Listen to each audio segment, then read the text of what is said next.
Telugu digital media network లో political కేటగిరీలో number 1 కేవలం 72 గంటల్లో 1,50,00,000 వ్యూస్ పైగా పాపులర్ టీవీ నెట్వర్క్. నమస్కారం అండి, మీ పేరు? భాష. ఏం చేస్తుంటారండి? లారీ ట్రాన్స్పోర్ట్ అండి. ఈ ఊరేనండి మీది? విజయవాడ. పిల్లలు ఎంతమంది? ఇద్దరు. ఏం చదువుకుంటున్నారు? పాప ఇంటర్ అండి. ఇంటర్ పాస్ ఉందా మీకు? బాబు 10th. ఓకే అండి. మరి అమ్మఒడి ఇలాంటివి ఏమన్నా వచ్చినాయండి? వస్తున్నాయి. ఎలా ఉందండి ప్రస్తుతం ప్రభుత్వ పరిపాలన? బాగుందండి. ఎందుకు బాగుంది అనుకుంటున్నారు? అమ్మఒడి, విద్యా దీవెన ముందు స్టడీ పర్పస్ చూస్తున్నారు జగన్ గారు. అలాగే పింఛను 3,000 వస్తుంది మా ఫాదర్ గారికి. బాగానే ఉంది. మరి గత ప్రభుత్వంతో పోల్చుకుంటే అసలు ఈ ప్రభుత్వం ఎలా పనులు చేసిందండి పేదలకి? ఈ ప్రభుత్వం బాగానే చేస్తుంది. మరి ఇంతకు ముందు ప్రభుత్వంలో ఎలా ఉందండి? టీడీపీ ప్రభుత్వంలో ఈ అమ్మఒడి కానీ ఇలాంటి పథకాలు ఏమైనా ఉన్నాయండి? ఏమీ లేవు. ఏమీ లేవు. అంటే అసలు ఏమన్నా ఏ పథకాలైనా ఇవి కాకుండా ఇంకేమైనా పథకాలు ఉన్నాయా? మాకు ఏమీ రాలేదండి అంత ముందు ప్రభుత్వం.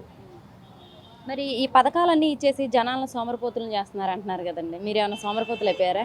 ఏం లేదండి. మీకు ఎలా ఉపయోగపడ్డాయండి డబ్బులు? పిల్లలకి చదివించుకోవడానికి ఉపయోగపడ్డాయండి. అది అయితే మీరు మంచిగా హ్యాపీగా ఉన్నారా? మరి హ్యాపీయేనండి. మరి మళ్ళీ నెక్స్ట్ ఎవరు గెలుస్తారు అనుకుంటున్నారు? ఎవరు వస్తే బాగుంటుంది అసలు పేదవాళ్ళకి? మళ్ళీ జగన్ గారు వస్తేనే బాగుంటుంది. ఎందుకనండి జగన్ గారు? మరి జగన్ గారు మళ్ళీ కనుక వస్తే ఈ ప్రజలంతా వలస వెళ్ళిపోయే పరిస్థితి ఉంది అని చెప్పేసి ప్రతిపక్షాలు అంటున్నాయి కదండి.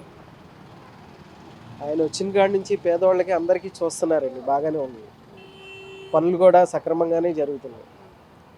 పిల్లలు చదువులకు ఉపయోగపడుతున్నారు అంటున్నారు. మళ్ళీ కానీ చదువులకు ఉపయోగపడుతున్నారు, వాళ్ళు ఇప్పుడు చదువుకొని నెక్స్ట్ ఉద్యోగాలు కావాలంటే ఎటో వెళ్ళిపోవాలి, ఇక్కడ కంపెనీలు లేవంటున్నారు కదండి. విద్యా దీవెన ఇస్తున్నారు కదండి. అంటే కంపెనీలు లేవంటున్నారు కదా. కంపెనీలు లేవు, మెయిన్ డెవలప్మెంట్ లేదు. కాకపోతే బాగానే ఉంది. అంటే మళ్ళీ ఈసారి కనుక గెలిస్తే డెవలప్ చేస్తారు అనుకుంటున్నారా? ఏమండి, ఈసారి గెలిస్తే జగన్ గారు డెవలప్ చేస్తారు అనుకుంటున్నారా? చేస్తారని నమ్మకం ఉందండి మాకైతే. ఇందాక ఏదో చెప్తున్నారు, విద్యా దీవెన బాగానే ఉంటే పిల్లలకి అభివృద్ధి చెందడానికి విదేశాలకు పంపిస్తున్నారు కదా జగన్ గారు. అది మాత్రం బాగుంటుంది. అది అంటే ఇక్కడ కాకపోయినా పిల్లలు ఇంకా అదర్ స్టేట్స్కి వెళ్ళి చదువుకోవడానికి అక్కడ బాగుందంటారు. మంచిగా చేస్తున్నారు. చదువుకోవడానికి మంచిగా చేస్తున్నారు. కానీ అసలు ఈ పథకాలు తీసుకోవడం వల్ల జనాలు అసలు పనులు మానేస్తున్నారు, అన్ని రేట్లు పెరిగిపోయినాయి విపరీతంగా అంటున్నారు, కానీ బతకలేకపోతున్నారు మధ్య తరగతి వాళ్ళు అంటున్నారు కదండి. ఇది ఏ ప్రభుత్వంలో అయినా ఉండేది కదా మేడం. అది ఏ ప్రభుత్వంలో అయినా రేట్లు పెరుగుతాయి, అప్ అండ్ డౌన్ అవుతూ ఉంటాయి, కామనే కదా. మరి జగన్ గారు వచ్చిన తర్వాత ఎక్కువ రేట్లు పెరిగిపోయినాయి అంటున్నారు కదండి.